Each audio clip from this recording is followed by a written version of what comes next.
दोस्तों, आज की सबसे पहली और बड़ी खबर। बैंक खाता धारकों के लिए बड़ी खबर। बदल गए हैं बैंक खुलने का समय। रिजर्व बैंक ऑफ इंडिया ने 18 अप्रैल 2022 से बैंक के खुलने का समय में बदलाव किया है। आरबीआई के निर्देश के अनुसार अब सभी बैंक 10 बजे के बजाय 9 बजे से खुलेंगे। बता दें कि बैंकों के खुलने के समय में केवल बदलाव किया गया है। बैंक बंद होने के समय में कोई बदलाव नहीं हुआ है। बड़ी खबर है, राज्य निर्वाचन आयोग ने झारखंड में पंचायत चुनाव मतपत्रों के तय किए रंग। झारखंड में पंचायत चुनाव के लिए राज्य निर्वाचन आयोग ने इस्तेमाल किए जाने वाले मतपत्रों के पदवार रंग तय कर दिए हैं। इसके तहत जिला परिषद सदस्य का हल्का पीला, मुखिया का हल्का गुलाबी, पंचायत समिति हल्का हरा और वार्ड सदस्य का सफ़ेद रंग का बैलेट पेपर रहेगा। सभी मतपत्र क्रीम बोब पेपर पर छपेंगे और उस पर काले रंग से प्रत्याशी का नाम और चुनाव चिन्ह अंकित रहेगा। बड़ी खबर है, झारखंड में मुख्यमंत्री हेमंत सोरेन के सबसे अधिक फॉलोअर्स। झारखंड में ट्विटर पर मुख्यमंत्री हेमंत सोरेन सबसे अधिक फॉलोअर्स हैं।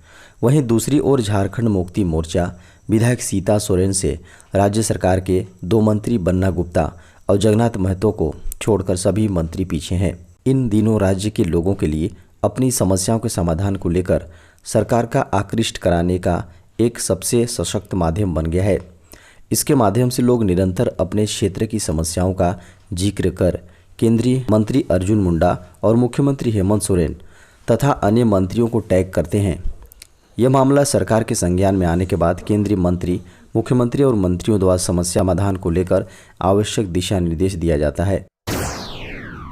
झारखंड में प्रति लीटर 2 रुपये महंगा हुआ सुधा डेयरी का दूध। बड़ी खबर है, सुधा दूध की नई दरें झारखंड में लागू हो गई हैं। प्रति लीटर दूध की कीमत में औसतन 2 रुपये की वृद्धि की गई है। इससे पहले भी सुधा दूध की कीमत 7 फरवरी 2021 और 21 सितंबर 2021 को वृद्धि की गई थी। सुधा की दही के दाम में अभी कोई वृद्धि नहीं की गई है। नई दर के मुताबिक 1 लीटर सादा दूध 47 रुपये प्रति लीटर, हाफ लीटर सादा दूध 24 रुपये, क्रीम दूध 52 रुपये प्रति लीटर और आधा लीटर क्रीम दूध की कीमत 26 रुपये कर दी गई है। इससे पहले इसकी कीमत 45 रुपये प्रति लीटर थी। वहीं आधा लीटर दूध का मूल्य 23 रुपये, क्रीम दूध 50 रुपये प्रति लीटर और हाफ लीटर की कीमत 25 रुपये पहले थी। झारखंड में रूपा तिर की मौत का मामला, थानेदार के पिता की ब्रेन मैपिंग कराएगी सीबीआई। झारखंड के साहिबगंज की महिला थानेदार रही रूपा तिर्की के मौत मामले में सीबीआई रूपा तिर्की के पिता की ब्रेन मैपिंग और नार्को टेस्ट करवाना चाहती है। टीम ने 11 अप्रैल को रूपा तिर्की के पिता को नोटिस भेजा है। सीबीआई की जांच अधिकारी ने रूपा तिर्की के पिता को भेजे नोटिस में कहा कि मामले में वैज्ञानिक परीक्षणों की आवश्यकता है। इस स्थिति में जांच में सहयोग करें। रूपा तिर्की के पिता की ओर से सहमति मिलने के बाद सीबीआई ब्रेन मैपिंग और नार्को टेस्ट के लिए विशेषज्ञ के समक्ष उपस्थित कराएगी। बता दें कि 3 मई 2021 की सुबह रूपा तिर्की का शव क्वार्टर में लटका मिला था। इस मामले में राज्य सरकार ने न्यायिक आयोग का गठन किया था। न्यायिक आयोग ने उन तमाम लोगों को क्लीन चिट दे दी है जिन पर परिजनों ने हत्या का आरोप लगाया था। बड़ी खबर है, देश में कोरोना के रोजाना मामले बढ़कर हुए 1150। देश में बीते 24 घंटे में कोरोना के 1150 नए मामले सामने आए और 4 लोगों की मौत हुई है। इसी के साथ कुल मौतों की संख्या बढ़कर 5,21,751 हो गई हैं। ये आंकड़े रविवार सुबह केंद्रीय स्वास्थ्य और परिवार मामलों के मंत्रालय ने जारी किए। इस बीच भारत में एक्टिव मामलों की संख्या बढ़कर 11,558 हो गई है। देश में पॉजिटिविटी दर 0.03% है। देश में बीते 24 घंटे में 954 मरीज रिकवर हुए हैं, जिससे महामारी की शुरुआत के बाद से अब तक रिकवर हुए मरीजों की कुल संख्या बढ़कर 4,25,08,788 हो गई है। भारत की रिकवरी दर 98.76% है। देश भर में कुल 3,65,118 कोरोना टेस्ट किए गए। भारत ने अब तक 83.18 करोड़ से अधिक कोरोना टेस्ट किए हैं। देश में वीकली पॉजिटिविटी दर वर्तमान में 0.27% है। हालांकि रोजाना पॉजिटिविटी दर 0.31% है। 5% के कर स्लैब को हटाकर जीएसटी परिषद का 3 और 8% कर स्लैब लाने का प्रस्ताव। माल एवं सेवा कर जीएसटी परिषद की अगले महीने होने वाली मीटिंग में 5% के कर स्लैब को खत्म करने के प्रस्ताव पर विचार किया जा सकता है। खबरों को माने तो इसके स्थान पर कुछ अधिक खपत वाले उत्पादों को 3% और शेष को 8% के स्लैब में डाला जा सकता है। ज़्यादातर राज्य राजस्व बढ़ाने को लेकर एक राय रखते हैं, जिससे उन्हें मुआवजे के लिए केंद्र पर निर्भर नहीं रहना पड़े। फिलहाल जीएसटी में 5, 12, 18 और 28% के 4 कर स्लैब हैं। इसके अलावा सोने और स्वर्ण आभूषणों पर 3% कर लगता है। इसके अतिरिक्त कुछ बिना ब्रांड और बिना पैकिंग वाले उत्पाद हैं जिन पर जीएसटी नहीं लगता है। खबरों को माने तो राजस्व बढ़ाने के लिए परिषद कुछ गैर खाद्य वस्तुओं को 3% स्लैब में लाकर कर छूट प्राप्त वस्तुओं की सूची में कटौती करने का निर्णय ले सकती है।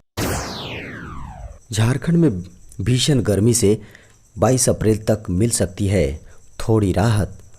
झारखंड में भीषण गर्मी से लोगों को राहत नहीं मिल रही है। झारखंड के कई जिलों में गर्मी और लू की स्थिति भयावह है, जिससे अस्पतालों में हीट वेव से पीड़ित मरीजों की संख्या लगातार बढ़ रही है, जिससे बच्चों और बुजुर्गों पर इसका अधिक असर दिख रहा है। मौसम विभाग ने पूर्वानुमान किया है कि अगले 5 दिनों तक झारखंड के संताल और कोल्हान इलाके में कहीं कहीं आकाश में बादल छाए रह सकते हैं। हल्की बारिश भी हो सकती है, जिससे थोड़ी राहत की संभावना है। 22 अप्रैल तक झारखंड की राजधानी रांची में आंशिक बादल छाए रह सकते हैं। मौसम विभाग के अनुसार झारखंड के कुछ जिलों में रात में भी राहत नहीं मिल रही है। बोकारो और चाईबासा में रात में भी गर्म हवा चल रही है। बड़ी खबर है, पेंशनर्स अब कभी भी जमा कर सकते हैं लाइफ सर्टिफिकेट। कर्मचारी भविष्य निधि संगठन यानी ईपीएफओ ने कर्मचारियों को एक और बड़ी राहत दी है। इसके तहत अब पेंशनर्स कभी भी लाइफ सर्टिफिकेट यानी जीवन प्रमाण पत्र जमा कर सकते हैं। इसके लिए अब उन्हें कोई अंतिम तारीख नहीं होगी। ईपीएफओ ने यह भी बताया है कि यह सर्टिफिकेट जमा करने के तिथि से 1 साल के लिए वैध होगा। इसके बाद फिर दूसरा जीवन प्रमाण पत्र जमा करना होगा। दरअसल पेंशन का लाभ हर साल हर महीने पाते रहने के लिए पेंशनर्स को हर साल लाइफ सर्टिफिकेट जमा करना होता है। अगर यह प्रमाण पत्र किसी साल नहीं जमा किया जाता तो पेंशन पाने वाले कर्मचारी का पैसा रुक जाता है। अब ईपीएफओ ने अपने ट्विटर हैंडल से ट्वीट कर जानकारी दी है कि ईपीएस 95 पेंशन भोक्ता अब किसी भी समय जीवन प्रमाण पत्र जमा कर सकते हैं। झारखंड के देवघर में मौत का रोपवे हुआ सील। झारखंड के देवघर में मौत का रोपवे सील कर दिया गया है। देवघर के त्रिकुट पहाड़ में हुए रोपवे हादसे की जांच के लिए गठित कमेटी की जांच पूरी होने तक की अवधि के लिए यह कार्रवाई की गई है। शनिवार देर शाम को उपायुक्त मंजूनाथ भजंत्री के निर्देश पर त्रिकुट रोपवे को पूरी तरह से बंद कर दिया गया है। प्रतिबंधित क्षेत्र में किसी को जाने की अनुमति नहीं है। उपायुक्त के निर्देश पर बीडीओ मोहनपुर विवेक कौशल एवं थाना प्रभारी प्रेम प्रदीप दूसरे अधिकारियों को कर्मचारियों के साथ मौके पर पहुंचे।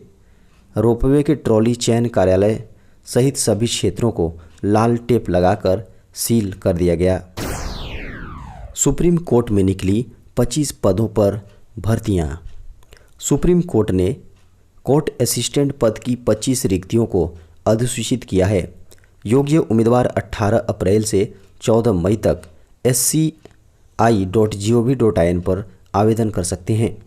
इस भर्ती के लिए आवेदन करने वाले उम्मीदवारों के पास ग्रेजुएशन डिग्री या इसके समान उपाधि होना अनिवार्य है। अधिक जानकारी के लिए उम्मीदवार सुप्रीम कोर्ट की आधिकारिक वेबसाइट पर जाकर नोटिफिकेशन देख सकते हैं। उम्मीदवार की अधिकतम आयु 32 वर्ष तक होनी चाहिए। रिजर्व कैटेगरी के उम्मीदवारों को नियमों के अनुसार उम्र सीमा में छूट मिलेगी। लिखित परीक्षा इंटरव्यू में परफॉर्मेंस के आधार पर इस रोजगार में प्रत्याशी का चयन होगा। बढ़ती महंगाई के बीच और एक झटका, 40% तक बढ़ी सर्फ साबुन की कीमतें। पेट्रोल, डीजल और गैस की आए दिन बढ़ रही कीमतों के बीच अब लोगों का नहाना धोना भी महंगाई की भेंट चढ़ रहा है। बढ़ती महंगाई के बीच कई तरह की आर्थिक चुनौतियों का सामना कर रहे आम लोगों की जेब पर अब साबुन, सर्फ की बढ़ती कीमतों का बोझ पड़ा है। आम आदमी के रोज़मर्रा के जीवन में इस्तेमाल होने वाली चीज़ें महंगी होती जा रही हैं। पेट्रोल, डीजल और रसोई गैस के दाम पहले से ही रिकॉर्ड स्तर पर हैं। इस बीच आम जनता के लिए अब नहाना और कपड़े धोना भी महंगा हो गया है। बढ़ती महंगाई के बीच देश की सबसे बड़ी FMGC कंपनी हिंदुस्तान यूनिलीवर ने साबुन और सर्फ की कीमतों में इजाफा कर दिया है। HUL ने अपने प्रोडक्ट्स के दाम में 20% का इजाफा किया है। साल 2022 में यह दूसरी बार है जब कंपनी ने सर्फ और साबुन के दाम बढ़ाए हैं। बड़ी खबर है, ट्राई की इस नई सिफारिश से इन टेलीकॉम कंपनियों की होगी मौज। Telecom regulatory authority of India यानी ट्राई की ओर से बड़ी अपडेट आ रही है। दरअसल ट्राई ने स्पेक्ट्रम सरेंडर के लिए नई सिफारिश की है। इस नई सिफारिश का फ़ायदा टेलीकॉम कंपनियों को मिलने वाला है। ट्राई के अनुसार नई सिफारिश के अनुसार फ्रीक्वेंसी सरेंडर करते समय टेलीकॉम ऑपरेटर को 1 लाख रुपए का शुल्क देना होगा। नई गाइडलाइंस के अनुसार टेलीकॉम कंपनियों को स्पेक्ट्रम प्राप्त करने के 10 साल बाद सरेंडर करने की अनुमति होगी। फिलहाल नई अपडेट के मुताबिक ट्राई ने नई गाइडलाइंस को सरकार की मोहर लगवाने भेज दी है।